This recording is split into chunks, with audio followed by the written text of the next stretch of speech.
বরং আল্লাহর বড়ত্ব, আল্লাহর সার্বভৌমত্ব এই জমিনে কায়েমের জন্য তারা সংগ্রাম করেছেন। বলেন সুবহানাল্লাহ। আমার ভাইরা, আমার মা বোনেরা, পৃথ্বীরাজ এরপরে খাজা মঈনুদ্দিন চিশতি রহমতুল্লাহ আলাইহির বিরুদ্ধে ষড়যন্ত্র শুরু করে দিল। অবশেষে যুদ্ধ শুরু হয়ে গেল। সেই পাহাড়টা আজও রয়েছে আজমিরে। পৃথ্বীরাজের সেনাবাহিনী পাহাড়ের উপরে, আর হযরতে খাজা মঈনুদ্দিন চিশতি রহমতুল্লাহ আলাইহি পাহাড়ের নিচে তার গুটি কতেক শিষ্য নিয়ে তিনি যুদ্ধে শামিল হয়ে গেলেন। ওরা উপর থেকে পাথর মারে, ওর উপর থেকে তরবারি ছুঁড়ে মারে, তীর নিক্ষেপ করে, বিষাক্ত তীর। হঠাৎ করে তিনি দেখতে পেলেন পাহাড়ের উপর থেকে প্রকাণ্ড একটা পাথর হযরতে খাজা মঈনুদ্দিন চিশতি রহমতুল্লাহ আলাইহির মাথা লক্ষ্য করে ছুঁড়ে দেয়া হয়েছে। হযরতে খাজা মঈনুদ্দিন চিশতি রহমতুল্লাহ আলাইহি নিজের বাম হাতটা দিয়ে শুধু একটি আঙুল পাথরের দিকে তাকিয়ে বললেন, পাথর, তুই যদি আল্লাহর হুকুমে এসে থাকিস মাথা পেতে দিলাম, মাথার উপরে পড়। আর যদি কাফেরের হাত থেকে এসে থাকিস তাহলে এখানে লেগে যা। বাম হাতের আঙুল দিয়ে যেখানে ইশারা করেছিলেন সেই বিশাল প্রকাণ্ড পাথর আজও সেই পাহাড়ের গায়ে ঝুলে আছে। বলেন সুবহানাল্লাহ। হযরতে খাজা মঈনুদ্দিন চিশতি রহমতুল্লাহ আলাইহি একজন ফকির মানুষ। তিনি আজমিরে ইসলামী রাষ্ট্রের সূচনা করলেন। বলেন সুবহানাল্লাহ।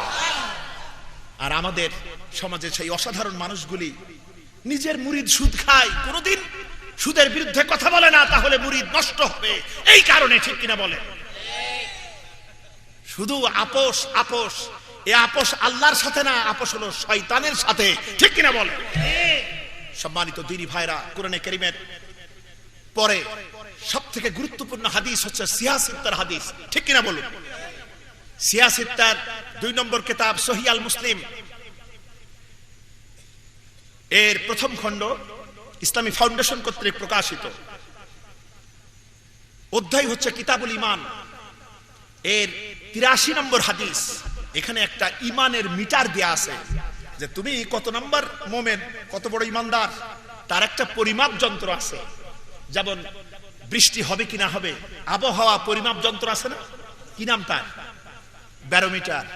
দুধের ভিতরে ভেজাল আছে কিনা এটা মাপার একটা যন্ত্র আছে না, নাম তার ল্যাক্টোমিটার।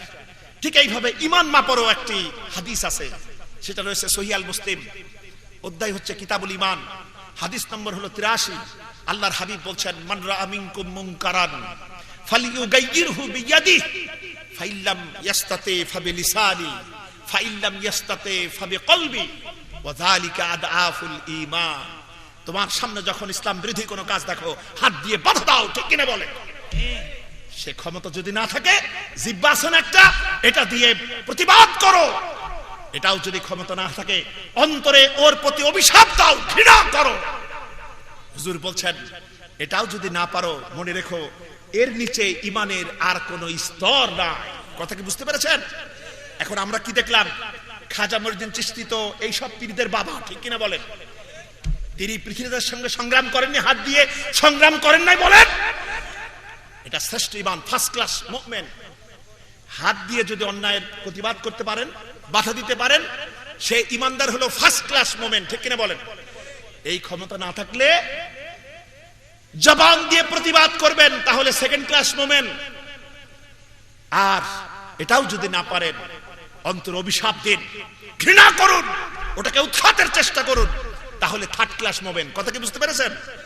এটাও যদি না করি, এর নিচে ঈমানের কোনো স্তর নাই। সুবহানাল্লাহ বলুন। এবার চিন্তা করুন, এই মাপে দেখুন, আপনার পীর সাহেব, আপনার ইমাম সাহেব, আপনার মৌলানা সাহেব, আপনার নেতা, আপনি কোন ক্লাসে আছেন? এখন আপনি বলেন, থার্ড ডিভিশন ম্যাট্রিক পাস করে ভালো চাকরি হয়? থার্ড ডিভিশন ম্যাট্রিক পাস করে ভালো চাকরি হয়? বন্ধুগণ, সেকেন্ড ক্লাস হলেও কিছুটা সম্ভাবনা থাকে, তবে আমাদের চেষ্টা করতে হবে ঐক্যবদ্ধভাবে ফার্স্ট ক্লাস অর্জন করা, ঠিক কিনা বলেন? আমার ভাইরা, এবার দেখুন আরেকজন, দেখুন আমাদের দেশের আরেক প্রান্তে সিলেটে শুয়ে রয়েছেন হযরতে শাহজালাল ইয়ামানি রাহমাতুল্লাহ আলাইহি, ঠিক কিনা বলেন? তিনি কি শুধু ওখানে এসেছিলেন তসবিহ নিয়ে? এক হাতে ছিল তসবিহ, আর এক হাতে ছিল আল্লাহর তরবারি, ঠিক কিনা বলেন? সেই তরবারি এখন আছে। গৌর গোবিন্দের বিরুদ্ধে তিনি প্রতিবাদ করলেন, শিরকের মূলচ্ছেদ করে ছাড়লেন সিলেটের বুকে, ঠিক কিনা বলেন? এই বছরের প্রথম দিকে আল্লাহ পাকের মেহেরবানি এবং আপনাদের দোয়ায় অন্তত সিলেট আমি 20টা মাহফিল করেছি। আমি যখন সিলেটের বিভিন্ন এলাকা দিয়ে যখন হেঁটে হেঁটে গিয়েছি বিভিন্ন জায়গায় দেখার জন্য, আমি অবাক হয়ে দেখেছি সিলেটের লোকেরা তো খুব বড় বড় আলেম, এতে কোনো সন্দেহ নাই, কিন্তু তাদের বাচ্চাগুলাও যখন দেখেছে আমাদের মেহমান যাচ্ছে রাস্তা দিয়ে, ছোট ছোট বাচ্চা, নাকে সর্দি, তারাও আমার সামনে এসে প্রথম যে কথাটা বলেছে সেটা হচ্ছে আসসালামু আলাইকুম। কত বড় প্রভাব সেখানে। আজ গরু গোবিন্দের গোষ্ঠী কেউ নাই, সব হয়ে গেছে হযরতে শাহজালাল রাহমাতুল্লাহ আলাইহির গোষ্ঠী। বলেন সুবহানাল্লাহ। তিনি এসেছেন, তিনি যখন এলেন সুরমা নদীর পাশে, গরু গোবিন্দ কি করলো, নৌকাগুলা সব ডুবাই দিয়েছে, তিনি জায়নামাজ বিছাই দিলেন। তিনি এসেছেন জিহাদ করার জন্য। জায়নামাজের উপরে দাঁড়িয়ে তার ভক্তকে বললেন আযান দাও। আযান দিল, আশহাদু আল্লা ইলাহা ইল্লাল্লাহ। সিলেটের পাহাড় পর্বতে প্রকম্পিত হলো, সর্বপ্রথম তাদের অন্তরে গুঞ্জরিত হলো তাওহীদের কালেমা, ঠিক কিনা বলেন? এই আওয়াজে গৌর গোবিন্দের যে সমস্ত ভুয়া খোদা ছিল তাদের ঘরের ভিতরে সবগুলি ভেঙে ভেঙে পড়তে লাগলো। তিনি যখন সুরমা নদী পার হয়ে এলেন গৌর গোবিন্দের গেটের সামনে, গৌর গোবিন্দ বুঝতে পেরেছে এর হাত থেকে নিস্তার নাই। তখন সে সাপুড়িদেরকে ডাকলো, এসে বলল তোমরা এক কাজ করো, আমাকে তোমাদের ঝুড়ির ভিতরে নিয়ে আমাকে সাপ নিয়ে যাচ্ছ বলে উনার সামনে দিয়ে পার করে নেবে। সাপুড়িরা যাচ্ছে। হযরতে শাহজালাল রাহমাতুল্লাহ আলাইহি রাজপ্রাসাদের গেটের কাছে এসেছেন। যখন যাচ্ছে তিনি বলছেন এর ভিতরে কি? সাপুড়িরা বলছে এর ভিতরে সাপ, আমরা সাপ খেলা দেখাই। বলে আচ্ছা যাও যাও যাও। কিছুক্ষণ পর খুব বড় একটা বাক্সে সাপ নিয়ে যাচ্ছে। এর ভিতরে কি? বলছে হুজুর এর ভিতরে বড় সাপ, আমরা সাপ খেলা দেখাই তো, এর ভিতরে বড় সাপ, এই জন্য বাক্সটা বড়। হযরতে শাহজালাল বলছেন নামাও, আমি এই সাপ খেলা দেখবো। যখন বাক্সের ডালা খুলেছে, আসল সাপ হাত জোড় করে বের হয়ে বলছে হুজুর আমাকে ক্ষমা করুন, আমি ইসলাম গ্রহণ করব না, আপনি আমাকে মাফ করুন। হযরতে শাহজালাল রাহমাতুল্লাহ আলাইহি ছিলেন কোরআনে কারীমের মূর্ত প্রতীক। তিনি বলেন যাও, চলে যাও, কারণ আল্লাহ পাক কোরআনে কারীমে বলেছেন লা ইকরাহা ফিদ্দীন, দ্বীনের ব্যাপারে কোনো জবরদস্তি নাই। বলেন সুবহানাল্লাহ। এরা হলো আসল পীর। এরা আসল কি? এরা আসল উস্তাদ, আসল শায়খ, আসল পীর। সবসময় ভালো জিনিসের কিছু ভেজাল তো বের হয় না। যেটা বাজারে আসল খাঁটি জিনিস তারই ভেজাল বেশি হয়। আজকে সেই ভেজালের সরাসরি সমাজে চলে গেছে। পীর মুরিদি করতে আমি নিষেধ করি না, কিন্তু মনে রাখতে হবে কি করলে পীর ধরা যায় আর কি করলে যায় না। একটা মিটার আপনাদের সামনে দিয়ে দেই, আপনারা বিরক্ত হচ্ছেন না তো? আপনি যদি এই নিয়তে পীর ধরেন যে পীর হলো আমার উস্তাদ আর আমি তার ছাত্র, শিখবো কি কোরআন এবং সুন্নাহ, তাহলে পীর মুরিদি জায়েজ। আর যদি এই হন পীর হবে প্রভু, রব, প্রভু, আর আপনি হবেন তার গোলাম বান্দা, তাহলে পীর মুরিদি হারাম হারাম হারাম, ঠিক কিনা বলেন? বন্ধুগণ, আমরা যখন আমাদের গ্রামের হাটে বাজারে যাই, যখন আমরা নানা রকমের সবজি তরকারি কিনি, আমরা দেখি গ্রামের যে দোকানদার তার বাটখারাগুলি সবকিছু কিন্তু কোম্পানির না। কিছু কিছু বাটখারা আছে ইট পাথর ভাঙু বাটখারা আছে না? তা আপনি ধরুন একটা সবজি কিনবেন, তারে বললেন তুমি আমাকে 2.5 কেজি বা 1.5 কেজি আমাকে এই সবজি দাও। যখন বললেন, আপনি দেখলেন দোকানদার মাপছে, ধরুন 1 কেজির বাটখারাটা কোম্পানির আর 1/2 কেজির বাটখারাটা ইট পাথর, তাহলে আপনার সন্দেহ হবে কোনটার প্রতি? ইটটার প্রতি। কোম্পানির বাটখারায় সন্দেহ নাই। আপনি এক পর্যায়ে হয়তো বলেই ফেললেন দোকানদার তোমার এই 1/2 কেজি ঠিক তো? দোকানদার সৎ হলে বলবে তোমারে দেখাই। এই কথা বলে দোকানদার পাশের দোকানের কাছ থেকে 1/2 কেজি একটা কোম্পানির বাটখারা এক পাল্লাই আর ইটের বাটখারা আরেক পাল্লাই দিয়ে দেখাবে। যদি ওজন ঠিক হয় তাহলে আপনি ওই পটল নেবেন, আলু নেবেন, সবই নেবেন। আর যদি না মেলে তাহলে কি পটল নেবেন?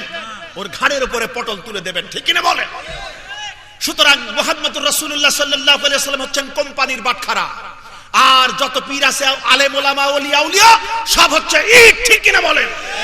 যদি আমার এই ইটটা আমার হুজুর আমার পীর সাহেব যদি রাসূলের সঙ্গে মিলে যায় তবে আমি ওই পীর সাহেবকে মানবো, নতুবা অস্বীকার করব, ঠিক কিনা বলেন? সম্মানিত দ্বীনী ভাইরা, তাই কোরআনে কারীমে আল্লাহ পাক বলেছেন একজন মানুষকে স্মরণ করার, অনুসরণ করার কথা আল্লাহ পাক কোরআনে কারীম আর একজনের কথা বলেছেন, তিনি আমাদের আরেক পিতা হযরত ইব্রাহিম আলাইহিস সালাম। কথা কি বুঝতে পেরেছেন? আচ্ছা, আল্লাহ পাক বলেছেন আমার রাসূলকে অনুসরণ করো, মুহাম্মদ সাল্লাল্লাহু আলাইহি ওয়াসাল্লামকে অনুসরণ করো, কারণ তার জীবন ইতিহাস, তার আদর্শ ওই আকাশের সূর্যটার মতো পরিষ্কার। বলেন সুবহানাল্লাহ। আপনি পড়ুন, কোরআনে কারীমে পড়তে থাকুন, অসংখ্য জায়গায় পাবেন আল্লাহ পাক বলেছেন আমার কর্তৃত্ব মানো আর আমার নবীর নেতৃত্ব মানো। বলেন আলহামদুলিল্লাহ। আপনি পড়তে থাকুন সূরা আলে ইমরান সূরা নম্বর 3 আয়াতে কারিমা হচ্ছে 32 আর 132। আপনি পড়ুন সূরাতুন নিসা কোরআনে কারিমে সূরা নম্বর 4 আয়াতে কারিমা 59। আপনি পড়ুন সূরা মাইদা সূরা নম্বর 5 আয়াতে কারিমা হচ্ছে 92। এই সব জায়গায় রয়েছে আতিউল্লাহ ওয়া আতিউর রাসূল, আতিউল্লাহ ওয়া রাসূলহু, আতিউল্লাহ ওয়ার রাসূল। সব জায়গায় এইভাবে ছড়ানো রয়েছে।